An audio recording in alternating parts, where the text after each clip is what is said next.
All right, so by now, y'all have seen the final episode of Salt Lake City, and we discovered that it was actually Monica all along.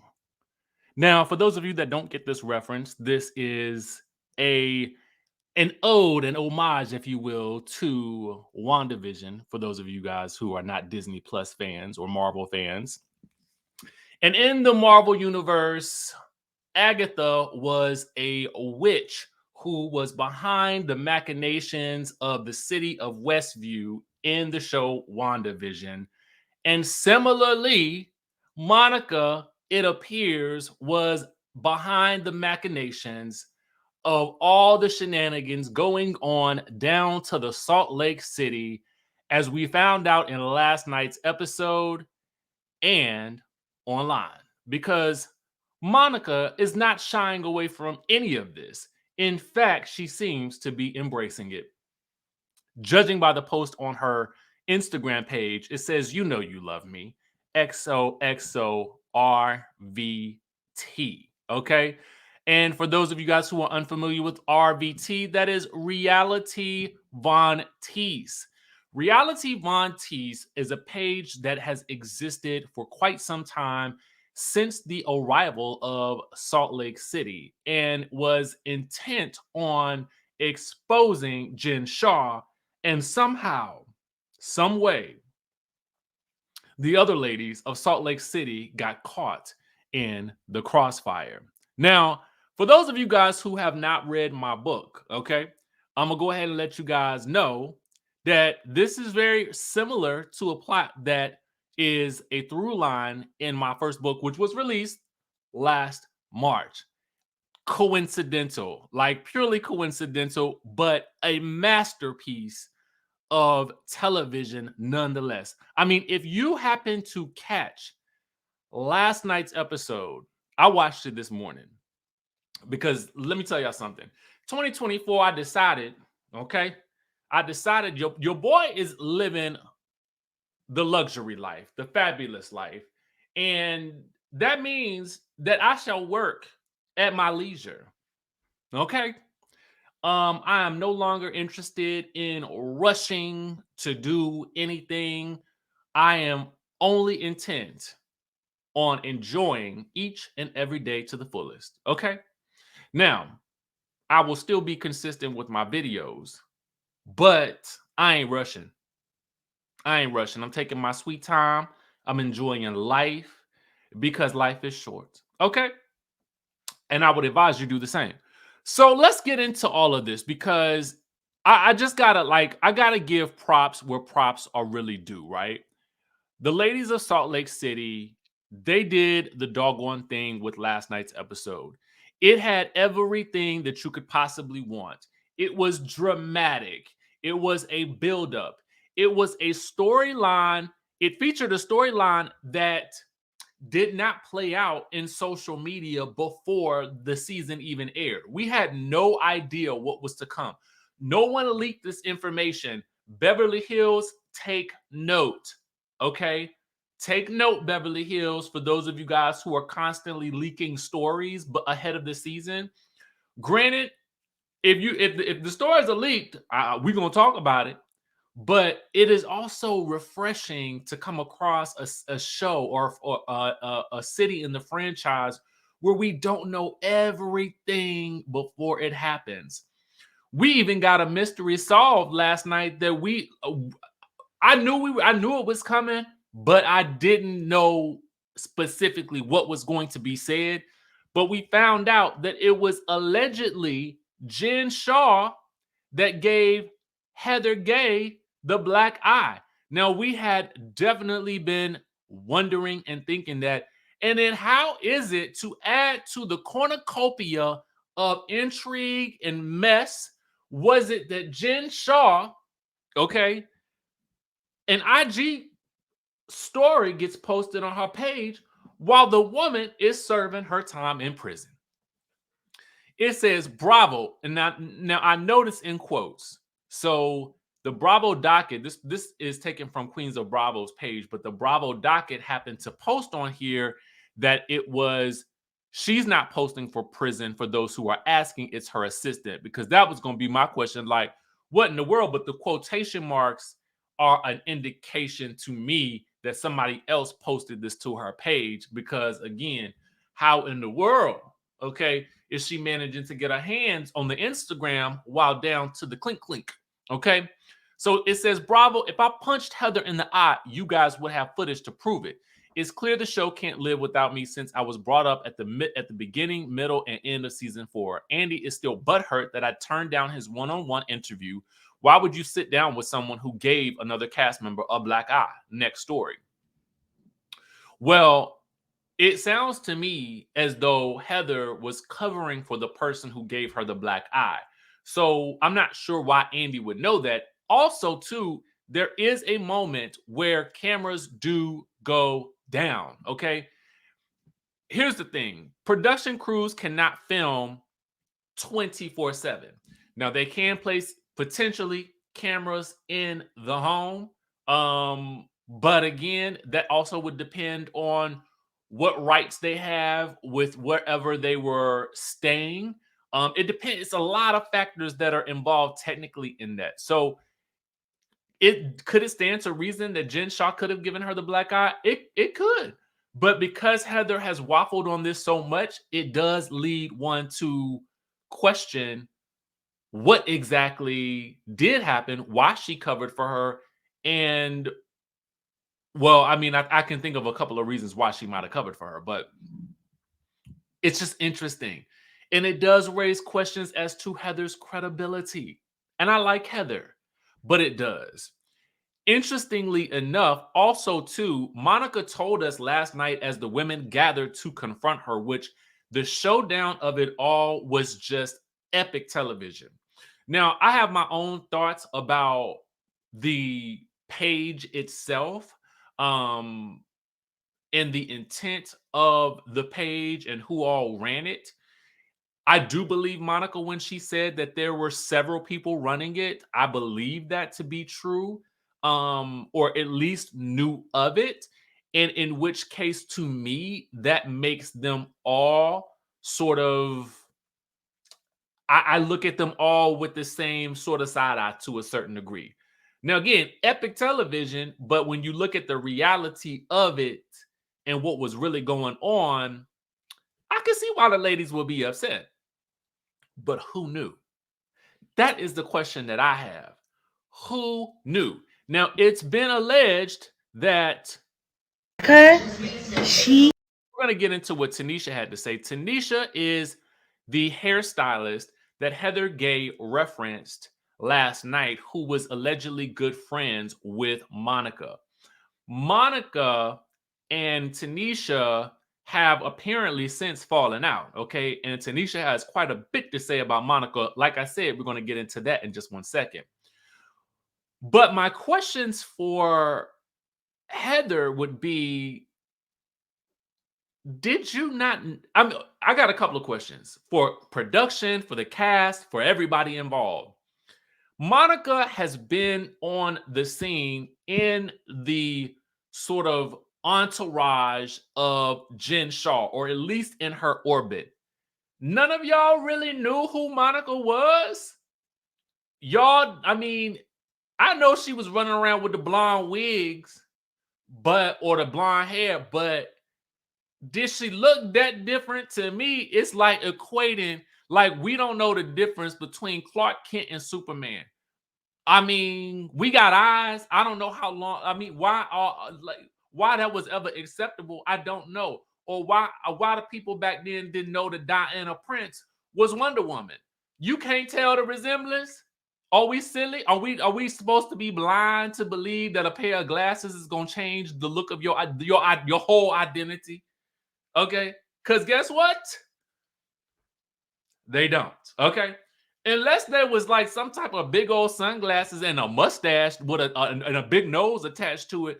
I'm trying to figure out, like, for the life of me, why didn't nobody know that that was her? So when Meredith said, "You've been to my store, you're on my security footage," did she look so different, or was it just that maybe she wasn't the focus and Jen was? I don't know. It's just interesting to me. And then I have to wonder if, see, for me, Tanisha knowing about this, for me, it kind of makes it kind of, it feels to me like, okay, you knew about it, and you have the gay's hairstylist who Heather Gay is still working with. I would assume that you would feel the same way about the hairstylist that you do about Monica, because she knew about it. And you've had this woman in your personal space, and listen, I don't know the mechanics of it all, but I'm just simply saying that if the lack of trust is what you guys are saying about Monica, then would that not extend to your hairstylist too? Like, I'll be looking at, for me, I would be looking at my hairstylist like, wait, you knew all of this stuff all along, and you've been working with me in my house, in my personal space. You know all of these things about me, and you was working alongside this person. Like, I would have to fire her personally. That's how I would feel. Okay, unless Heather is just forgiven Tanisha, okay, based on what Tanisha is telling us here. Because Tanisha's stance on this is that she was trying to separate herself from all of this. So she knew about it, but she was trying to separate herself. So let's listen to what she had to say. Let's get into the tea. Monica, she hated Jen, and now she is Jen 2.0. She is a liar, a deceiver. Wow. Comfortably sitting there lying. Comfortably sitting there lying. It's okay. I've got a receipt to back up everything that I've ever dealt with for this woman. Ever. And then it leads me to wonder, like, are y'all just not paying attention to the people in Salt Lake City? Like, so when Monica was cast on the show, Tanisha, you didn't say, yeah, I know her. How she get on this show? Like, she was, I mean, at what point do you not say, if you're Heather, hey, you're friends with her? Like, I mean, what's tea with her? I don't know. Like, it just is my mind is like blown. And I'm actually, now, I was spending some time before I did this video. I went back and I started rewatching episode 1 of season 1 of Salt Lake City, because I want to look at it from the lens of what we know now. Similarly to what I did with, I really do need to do like a podcast about that, because like going back and watching some of these phenomenal shows like Married to Medicine as well as Salt Lake City, and just sort of going back and looking at what we know now, it's really like unraveling a mystery through a different lens. Like, wow, things we should have seen then and things that we know now. It's so interesting. But let's continue on with Tanisha. Can't wait.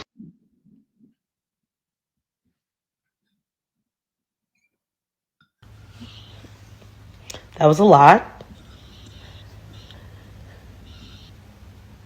Okay. How I will start this off is by saying our reputations in this city precede us.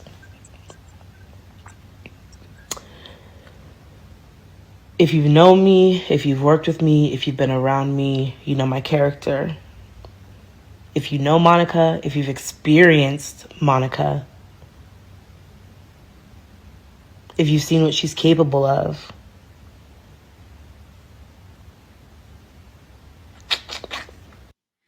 So that is something I often have heard. Like, you know, if somebody's coming out and telling like blatant stories about you or lies about you, then you don't have to chase the lie. Like, you can allow what people actually know about you to usually ring louder than what somebody else is saying.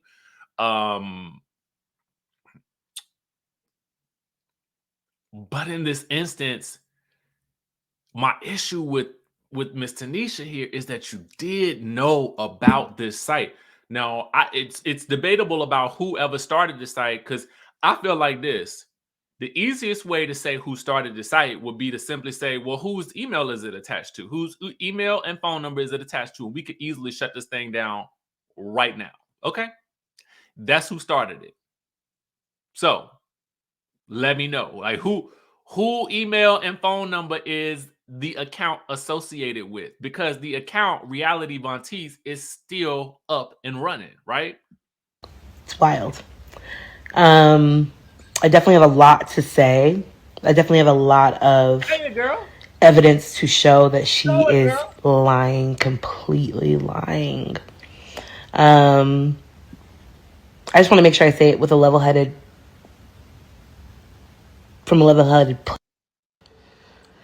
Okay. I was fully aware of that page, fully around for all of it. At that time in my life, I just really thought I was supporting my friends and doing the right thing by supporting them because they had gone through traumatic experiences with someone else. And so this is what they wanted to do. And I was like, I don't have no beef with this girl, but hey, I mean, if this is how you guys feel like I can best support you and your trauma, then me being who I was and loyal to a fault, obviously, supported them and thought that this was how I could support them. So when we, as our in the Sherlock Homeboy community, as we are putting the clues of the pieces together like an Agatha Christie novel, when we go back to the intent of, all right, who benefited most from this Reality Von Teese page being in existence? Obviously, if the intent was to expose Jen Shah, then it would seem as though the people who had the most to benefit from this would be ex-employees or employees of Jen Shah who had been done wrong. Now, the question is, does Tanisha fall in that category? Okay. Because otherwise, why would she start the page? Right. So I'm just looking at who would benefit the most. So it would definitely seem more in line with me that Monica, who, if she was an employee of Jen Shaw's, who later also spilled the beans to the FEDS, then it would seem as though that would fall under more or less the purview of somebody who fits Monica's description. Okay. Allegedly. All right. Um, and then with Monica's post with RBT, it would also lend more credibility to this idea that Tanisha, while she may not have started it, she did definitely know about it. And that also leads to the question then, when did Heather know about this page? Was it just that, like Heather said, at the end of the season, she had a sudden burst of like, oh my God, I need to let you know what's going on. I feel so guilty. It's all coming out. Was it that? Or did Heather know ahead of time? That's a question that we need to ask. Let's continue. As my career started taking off, I fell more and more back from that group of people, Monica, and stopped wanting to hear about it. And it's just what it is. All right. So And that message that was up on the screen just now was really what appeared to be a message that indicated that there was a message allegedly from Monica. I'm assuming it was probably something about Jen. And then the person that appears to be Koa responds, and then Tanisha appears to say on the 31st, on December 29th, 2021, girl, no Jen stuff, please. And then Monica, what appears to be Monica, responds, girl, leave the chat then. And then another person says, if I had the option, I would have left a long time ago. Just send it to Koa. I would rather hear updates about my friend's life than Jen. Okay. Then, so it appears as though she's trying to say at a certain point she wanted to leave this situation. that this was how I could screenshot that was shown, like, we're in Holiday, give us Heather's address. Her and Koa would literally go and sit in Jen's freaking neighborhood for hours. We would always be like, girl, what's the freaking point? Like, go home. And she would always try to figure out all the ladies' addresses and stuff. But I'm like, Heather's my new client. I'm not going to tell you her address. Like, what? I know what you're capable of. And now you're doing it to me in real time. Like, literally got a boyfriend in my neighborhood, 17 seconds from my house. I timed it. Like, I literally had to file a police report because the girl likes to go to people's neighborhoods. And because I knew what she was capable of, I freaking filed a police report. Like, this girl knows no bounds. Like, she knows no bounds. She knows no bounds. All right, so I'm gonna actually skip on by that because that appears to show Jen Shah's I might have found my father. This is what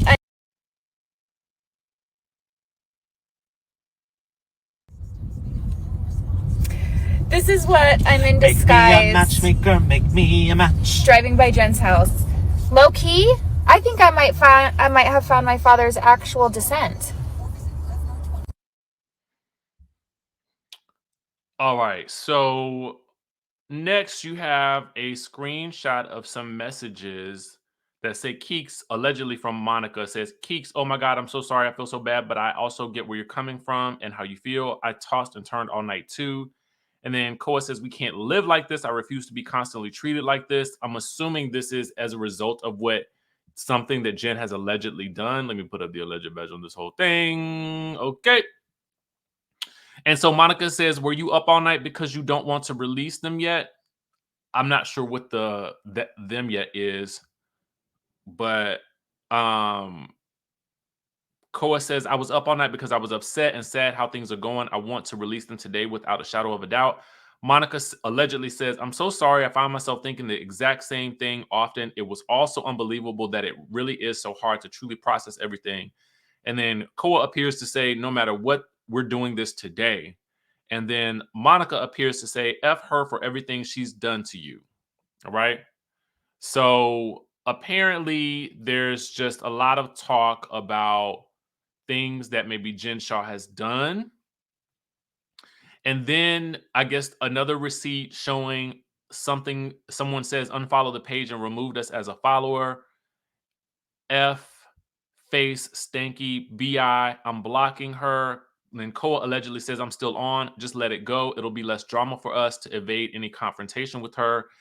And then Tanisha appears to respond, agreed, just drop it from the Von T side and just ask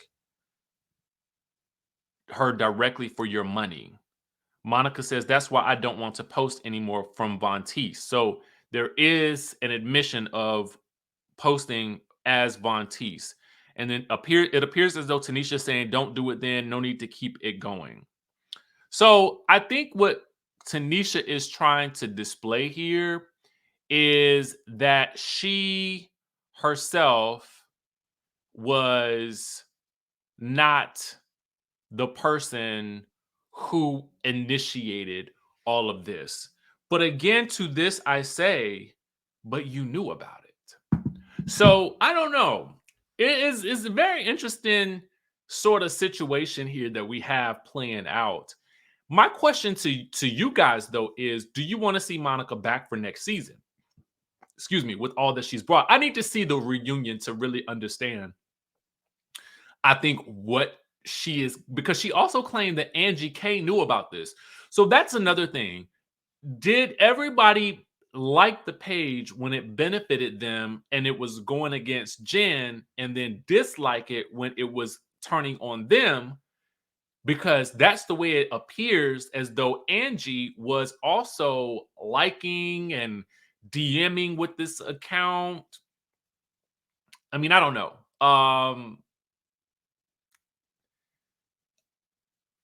We know that, housewives and people who are on the shows do get in the mix with like DMs and sending, but usually, in my opinion, you try to keep that stuff like Like, that's confidential in my opinion. Um, but it does kind of go a long way towards showing that, there were certain people who were adding fuel to the fire. So I wonder what they feel about it. And in my opinion, I also feel like if you were behind the scenes kikiing and a kakaing with the page, I mean, then doth thou protest a bit too much? I mean, because you couldn't have thought that it was just going to be relegated only to Jen. You would have to also know that if it was happening to the other ladies, it might at some point in time also, Angie, happen to you. Again, the question is, will they invite her back? Or do you want to see Monica come back? I personally would be interested in seeing how the ladies deal with the fallout from this. I would like to see it play out next season potentially, because I just want to see where they naturally go. I think even without all of this scandal, Monica was supremely entertaining. She was refreshing in that she did not seem to mix well with the ladies on a financial front. And what I mean by that is, I felt like the ladies on Salt Lake City, they like to display an opulent lifestyle, and Monica comes into direct contrast with that, which I think for a lot of us we found refreshing. So it will be interesting to see how she is received coming in next season, because I can't downplay the fact that, again, I thought she was great before I learned all this.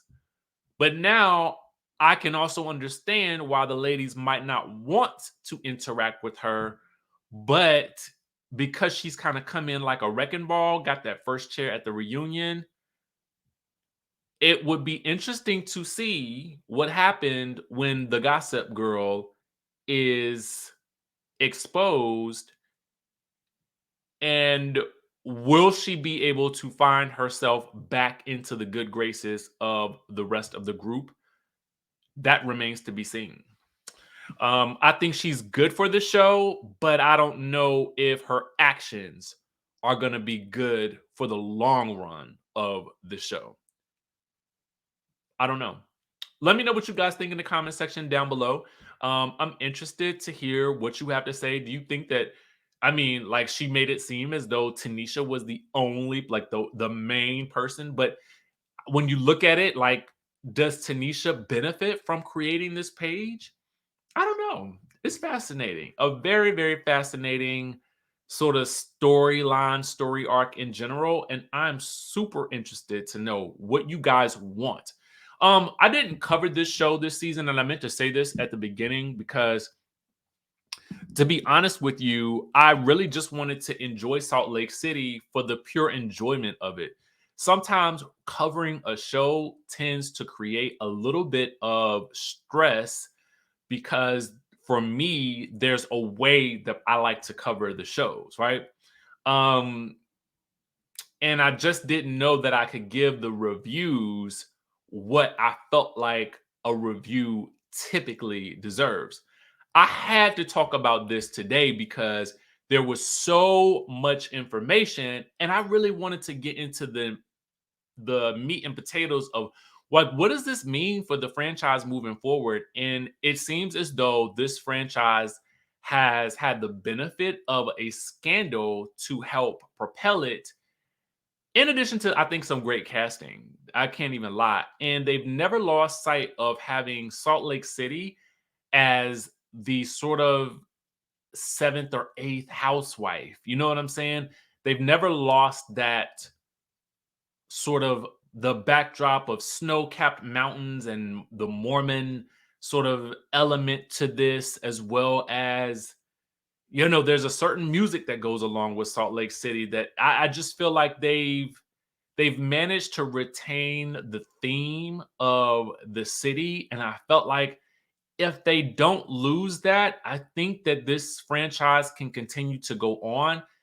But I also have to give it to the producers, because I think that they know exactly what they're doing.